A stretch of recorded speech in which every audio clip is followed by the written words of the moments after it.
I was so happy कि जो भी लोग हैं जिनको भी चलने फिरने में या किसी तरीके का कोई एक्सीडेंट या किसी भी वजह से कोई प्रॉब्लम है, ये रेड क्रॉस सोसाइटी और जो भी लोग यहाँ पर मौजूद हैं वो सब लोग उनको मदद कर रहे हैं सो दैट वो लोग फिर से एक बार अच्छे तरीके से अपनी क्वालिटी ऑफ लाइफ को जो है इम्प्रूव कर सके।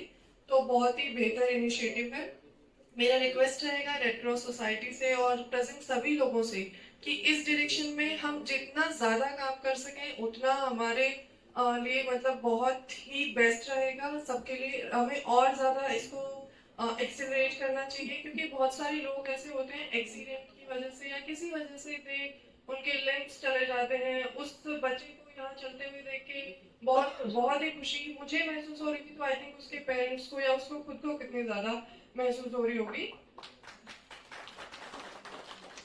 एंड सबसे बड़ी चीज ये है कि मतलब कई बार हमें लगता है कि हम कितने ही लोगों की लाइफ सुधार पाएंगे, but the best part is कि अगर हम किसी एक की भी लाइफ सुधार पाते हैं तो उससे बड़ी कोई चीज नहीं हो सकती। So thank you for inviting me here and बहुत बहुत धन्यवाद आप सब लोगों का कि मुझे मौका दिया कि मैं यहाँ आ सकी। और सबसे बड़ी चीज है कि मैं उस बच्चे को स्पेसिफिकली चलते हुए देख सकी। This was the best part of my day today. Thank you so much. मेरे बेटे को ना बैठने की दिक्कत है, तो इसलिए चलता फिरता नहीं है, तो हमें सीपी चेयर चाहिए थी, तो हमें सीपी चेयर मिली है यहाँ से। तो कब रजिस्ट्रेशन करवाया था इसका? ये 4 जून को करवाया था वहाँ पे बीके हॉस्पिटल में। तो किसी तरह का कोई शुल्क तो नहीं लिया? नहीं, कुछ भी नहीं, एकदम फ्री। हाँ जी, बिल्कुल फ्री मिला। अब लगता है कि बच्चे को कुछ तो राहत मिल गया। हाँ जी, बहुत राहत मिली है क्योंकि मेरा बेटा स्कूल जाना चाहता है, तो उसके लिए मुझे चाहिए थे। हाँ जी, फायदा हुआ है। हाँ जी। देखिए, सबसे बड़ी बात यह है कि आपने जो ये इक्विपमेंट देने के लिए कार्यक्रम रखा, यही सबसे बड़ा मुझे लगता है कि एक बड़ा अचीवमेंट है किसी भी ऑर्गेनाइजेशन का, जो इस लेवल पे जाके एक जन्मदिन को भी इस तरीके से समाज सेवा को समर्पित कर देते हैं। और ये बहुत बड़ी जरूरत होती है किसी की भी, अगर किसी जरूरतमंद के पास वो चीज पहुंच जाए जिसका उसको अभाव रहता है, जो उसकी मैं तो वैसे नहीं कहूंगा इस बात को कि शारीरिक रूप से कोई अक्षम होता है, मुझे लगता है वो हमसे ज्यादा सभी लोगों से सक्षम होते हैं जिनके पास सारे अंग होते हैं।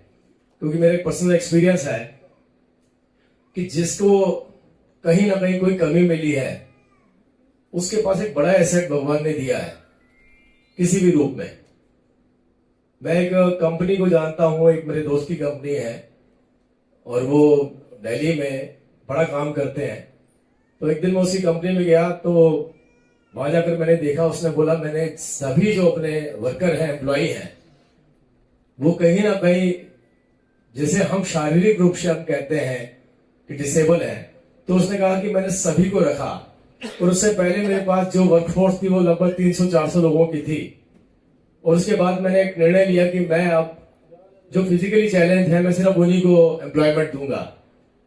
और उसका रिजल्ट ये निकला कि जो आउटपुट उसका कहना था कि 54-55% आता था मेरा प्रोडक्शन का भी, मेरे काम का भी, वो बढ़ करके 70 से 75% हो गया। तो आप ये सोचिए कि जो रियल मायने में सक्षम है उनको अक्षम लोग फिजिकली चैलेंज बोलते हैं। हमारे अंदर तो कहीं ना कहीं कोई कमी जरूर हो सकती है सब कुछ होने के बावजूद, लेकिन असली टैलेंट उन्हीं के बाद है, असली स्किल उन्हीं के पास है, डेडिकेशन और डिलीवरी भी उन्हीं के पास है। तो मैं बहुत बहुत शुभकामनाएं दूंगा आपके इस कार्यक्रम के लिए कि आपने एक ऐसा रास्ता चुना जिससे किसी न किसी की जरूरत पूरी हो जाए। फिर मैं साथ में बोलूंगा कि वो जरूरतमंद नहीं है, जरूरत हमें है। हमें मार्गदर्शन देने वाले, हमें रास्ता दिखाने वाले अगर कोई हो सकता है तो वही लोग हो सकते हैं जिनको हम इक्विपमेंट दे रहे हैं। तो बहुत बहुत शुभकामनाएं आपको इस कार्यक्रम के लिए।